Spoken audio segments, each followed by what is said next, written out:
December 30 വിശുദ്ധ സബീനൂസും കൂട്ടരും രക്തസാക്ഷികൾ.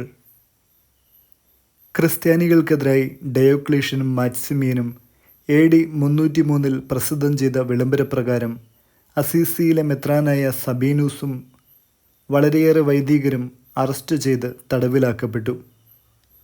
എട്രൂരിയയിലെ ഗവർണർ വെനുസ്തിയാനൂസ് വന്നപ്പോൾ സബീനൂസ് ഒരു വിശ്വാസപ്രകടനം നടത്തി. ഉടനടി അദ്ദേഹത്തിൻ്റെ കൈകൾ വെട്ടിനീക്കി. അദ്ദേഹത്തിൻ്റെ ഡീക്കന്മാരായ മർസല്ലൂസിനെയും എക്സുപെരാൻസിയൂസിനെയും പ്രഹരിക്കുകയും ഇരുമ്പാണി കൊണ്ട് ശരീരം വലിച്ചു കീറുകയും ചെയ്തു. സബീനൂസ് അന്ധനായ ഒരു കുട്ടിക്ക് കാഴ്ച നൽകി. ഗവർണർ വെനുസ്തിയാനൂസിൻ്റെ കണ്ണിലുണ്ടായിരുന്ന അസുഖവും അദ്ദേഹം പ്രാർത്ഥനയാൽ നീക്കി.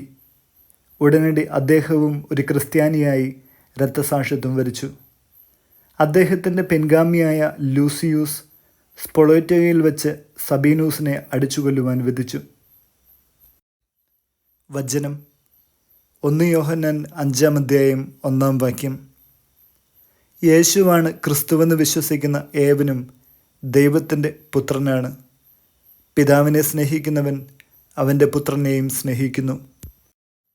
വിചിന്തനം: മതപീഡനം വരുമ്പോഴാണ് മനസ്സിലാകുക ആരാണ് കൂലിക്കാരൻ, ആരാണ് നല്ല ഇടയൻ. വിശുദ്ധ ബെർണാഡിൻ്റെ വാക്കുകൾ. മൗനമായി സഹിക്കുകയായിരിക്കണം ഒരു ക്രിസ്ത്യാനിയുടെ ആദർശം.